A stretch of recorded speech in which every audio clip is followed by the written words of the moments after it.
Welcome back. In today's episode, we are going to travel across Tamil Nadu to check out two of the greatest Chola temples to exist on planet Earth. One in Kumbakonam and the other in Thanjavur. But first, we have to get there. Good morning! Welcome back to India. We are going onwards today to our next temple. And today we're going to Thanjavur, I think is the way to pronounce it. And then we're going to have a look at one of the greatest Chola buildings known to man. Once you step out from the cities in India, the landscapes become exquisite.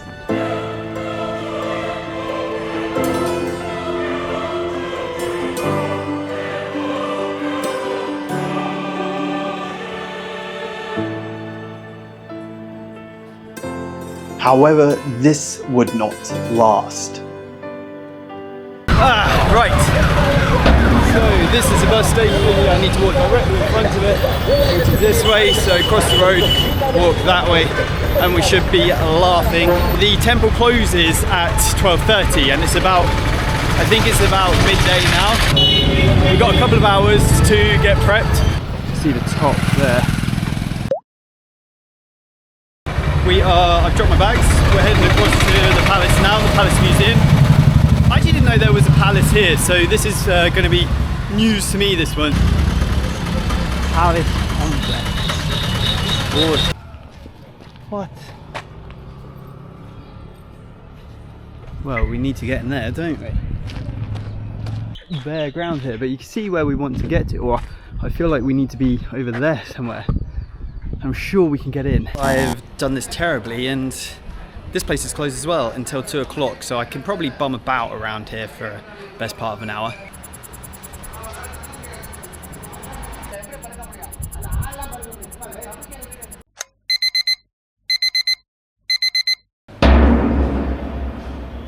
So while the big temple is locked, we're killing time here at the Thanjavur Royal Palace.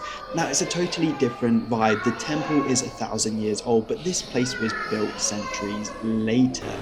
It wasn't built for the gods, it was built for the royals. That's why it feels lighter. It's all plaster paint and a huge open courtyard. Now we've explored this place and then we are going for the main event. I actually feel a little bit giddy, like a kid in a sweet shop, knowing that we've got this temple to go and see, and it's going to be beautiful. Commissioned by Raja I and known as Brihadisvara initially, it was completed in 1010 CE. This temple is a monster. It utilizes 130,000 tons of granite. Walking towards the temple, you have to pass through the airlocks. The temple is unique because it has two massive gateways, otherwise known as gopurams. This is an architectural psychology. They squeeze you through a short section before the crowning achievement is revealed to you. Not even in yet, and look how incredible this is. I think this is going to be a good day. This is going to be a good episode of Backblaze Blueprint because we've got a lot to see in here. The Vimana tower that houses the lingam thousands voyage to see every year. And on top of the Vimana, the Sikara, a monolithic granite block weighing approximately 80 to 81 tons. Yes, you heard me right, 80 to 81 tons.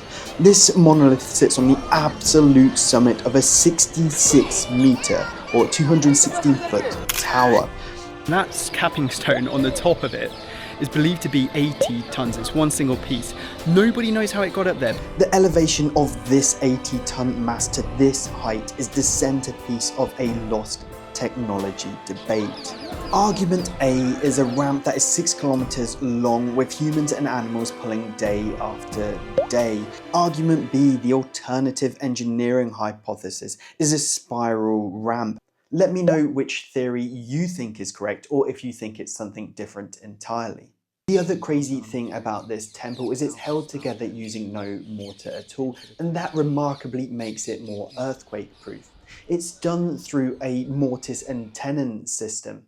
Think Lego on steroids for granite. You have a tendon piece underneath a piece of stone that is accepted by a mortise piece in the stone that it's laid upon. You can just see it's stone on stone all the way up. This in turn means that the Vimana can be hollow, and that allows the center of gravity to be very low. And it means that the whole thing stays stable even when there is an earthquake.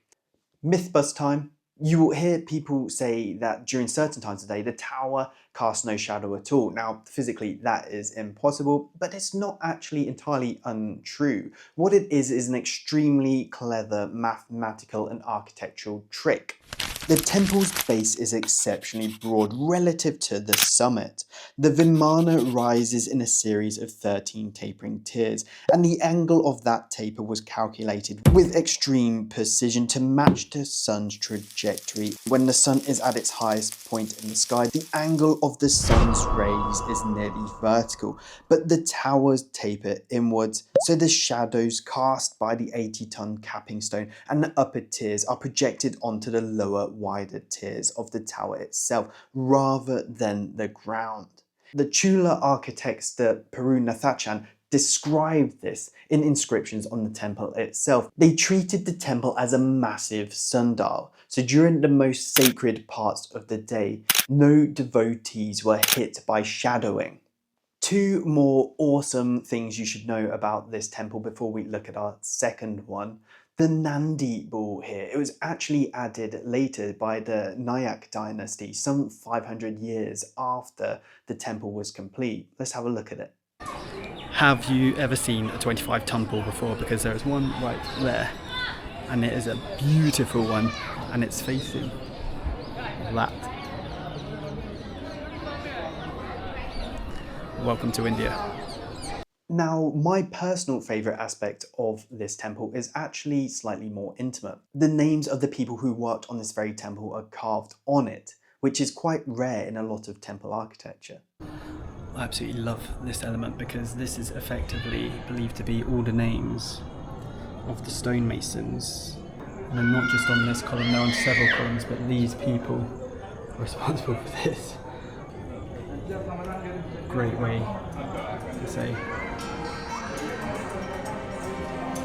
I did that.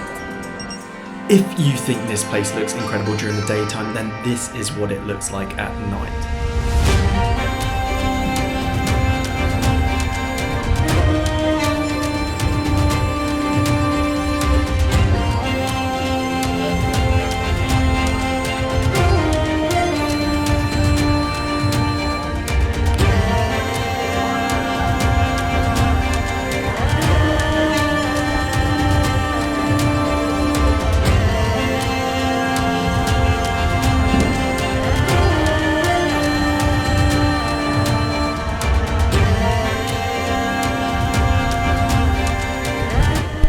It's another one of those days where it's like, oh my goodness, it's so good to be alive, and it reminds you of all we can achieve as humans if we just work together.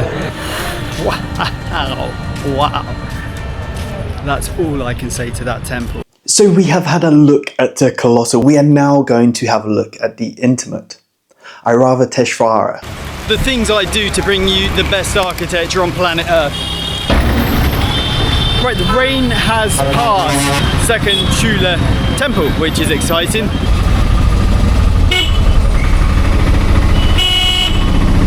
The Airavatesvara Temple in Darasuram was built later than our colossal friend, and it was built by Raja II in the 12th century.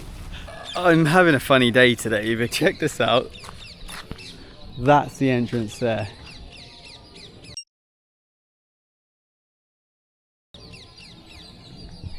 Through that lake. But look how black this water is, and that's the stuff that's in the moat. I'm gonna have to walk through that. What do you think? Should we try and get in? Let's get back over and just go for it. I mean, you can't come all this way and not go in.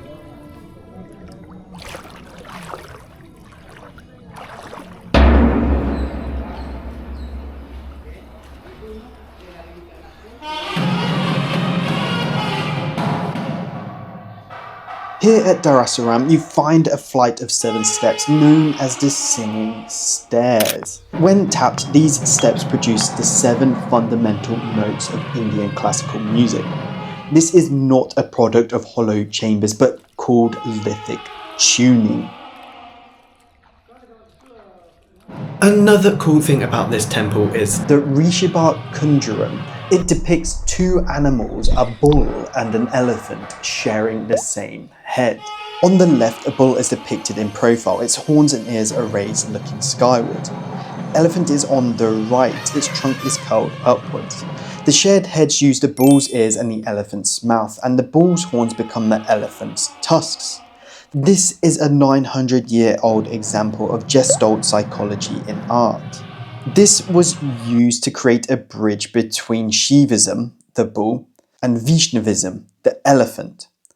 Airavatesvara is famous for its intricate detailing and sculptural elegance like this. There are sculptures that even depict muscles on dancers' legs. We're talking 2 to 3 centimeters big here. They're absolutely tiny and sculpted to perfection. I love the way they've even put a pin in the wheel, a locking pin. How cool is that? You see all the beautiful spokes run around the details, and each one's carved out of a different stone. The same with the horsey. It's magnificent. His stomach looks like it's a locking stone. Almost, you see it's like a keystone shape. It's almost like locked into position. Why the other stones holding it into place.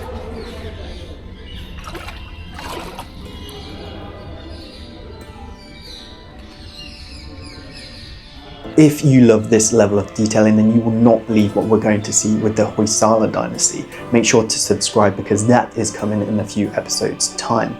And that lands me perfectly full circle at where I want to be. When we are sold an image of India, we usually think about the marble of the Taj Mahal and the architecture around the Golden Triangle. But these temples were built hundreds and hundreds of years prior. They used seismic technology to make sure they could build higher. They lifted 80-ton capping stones, that's the weight of a Boeing 737, in the air without the use of a crane. They aligned their shadows using trigonometry. Technology makes everything easier and quicker to build, but you have to ask yourselves, what have we lost? Thank you for exploring these 2 temples with me. Make sure you let me know which one is your favourite in the comments below. Do you like the grandeur or do you like the intimacy? Next time we are heading to Meenakshi Umman Temple in Madurai. Make sure to like, share and subscribe, and I can't wait for you to join me then. See you there.